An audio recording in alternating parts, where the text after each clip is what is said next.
Hello water signs, ito yung love reading ninyo for December 27 hanggang 31 or kung kailan nyo po ito makita or mapanood. Kung kailan dumaan sa paningin ninyo, kung kailan nyo matsempohan. Kung nagugustuhan nyo po yung mga readings ko, please don't forget to subscribe sa aking YouTube. Like and follow na rin po yung aking Facebook, Instagram, and TikTok. Send lang po kayo ng private message sa aking FB page kung interesado kayo sa personal readings. Yung mga personal readings po natin, paid po yan kasi services po yan. Iba pa po yung mga free reading. Ginagawa ko po yun kapag nagla-live ako sa FB or YouTube. Uy, parang naulit yung card ni Parang naulit yung card ni air sign dito. Ayan parang nangopya lang yung card nyo. Uy, iba sa inyo dito, parang kayo may secret admirer. May binabanggit dyan. May lihim na nararamdaman. Excuse me, napadigay ako, sorry. Iba, meron dito na pasikreto na meron palang hidden desire or hidden admiration, pagkagusto sa inyo. O pwedeng ikaw yan o yung person. O yung iba dito, nakakaranas kayo ng parang gustong makipagbalikan ng person ninyo, gustong makipag-ayos, gusto uling bumalik sa buhay ninyo. Pwedeng whether ikaw, kung pagbibigyan mo ba to ng second chance, yan, kung hihingi sa iyo ng panibagong pagkakataon, ayan, depende na sa inyo yan. Kasi parang at some point, kaya nga kayo nagkahiwalay niyan kasi napuno na kayo. So, parang natapos na nag-end na Kasi nga napuno na kayo dito sa person na ito na kumbaga na-reach niya na yung, kumbaga nakakota na siya. Naubos na yung naubos na yung pasensya ninyo, naubos na yung lahat, kaya natapos na yun. Ngayon, indyan na naman siya para para bumalik. O, diba? May ganyan.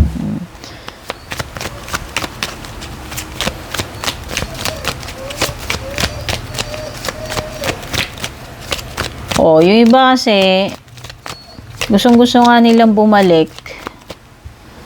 Pero ikaw, hindi ko alam kung tinatry mo bang i-resist yung feelings na pagbibigyan mo uli itong person na to. No? Ayan, i-resist mo yung temptation or yung urge na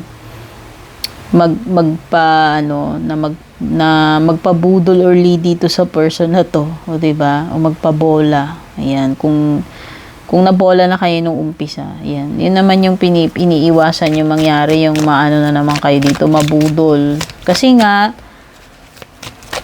napuno na kayo dyan. Bumabalik lang talaga siya, hindi ko alam kung para saan.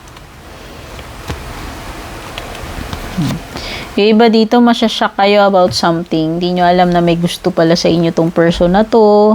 So, yan. Pwedeng iba ganyan ang scenario. Something na nakakagulat, yung malalaman mo. Kung hindi man yan tungkol sa may madidiscovery kang nagkakagusto sa'yo, pwedeng ibang bagay. Basta meron ditong tower May panggulat moment, sabihin na natin.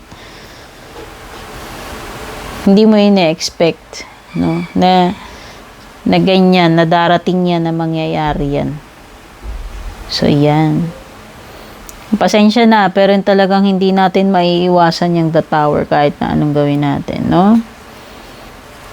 Merong earth sign. Pwedeng earth sign yung person na nakakadeal mo dito. Taurus, Virgo, Capricorn. And meron ding kapareho mong air sign, Gemini, Libra, Aquarius. Meron ding air sign pala, sorry. No, ayan na, water signs. Pwedeng Taurus, Virgo, Capricorn, or kapareho mong, or air sign, Gemini, Libra, Aquarius, yung mga taong involved dito sa love reading mo. Uy, meron talagang parang stalker energy. May stalker energy. Baka yan yung secret admirer mo, or itong past person mo na bumabalik sa'yo. Kasi sinusubaybayan ka niya. Hindi mo alam.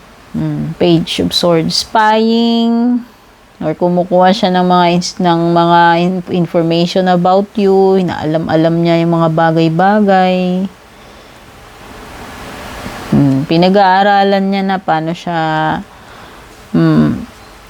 makakain uli dito sa sa'yo.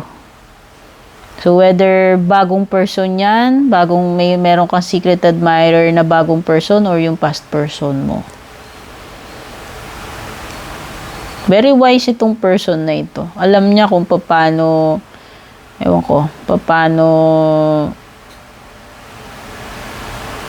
alam niya yung mga diskarte. Kasi siguro alam mo yun, talagang nagre-research ito, talagang, alam mo yun, ang galing niya magaling siya mag-stock, sabihin na natin. No? So, pwedeng iba sa inyo dito, you're dealing with a businessman, someone who is successful. Kung hindi man siya businessman, maganda na yung position niya, may narating na sa buhay kahit paano. Someone who is stable, pero yung isa naman is immature type. Pwedeng mas bata sa'yo by age, or talagang bata lang mag-isip kahit na magkasing edad kayo. And yung isa is more on, mas stable siya, mas matured. So, yan. Pwedeng dalawang person yan. Magkaiba sila. Magkaiba ng personality or opposites. Ikaw man yung tinutukoy dyan, o yung mga person na nakadil mo dyan. Okay?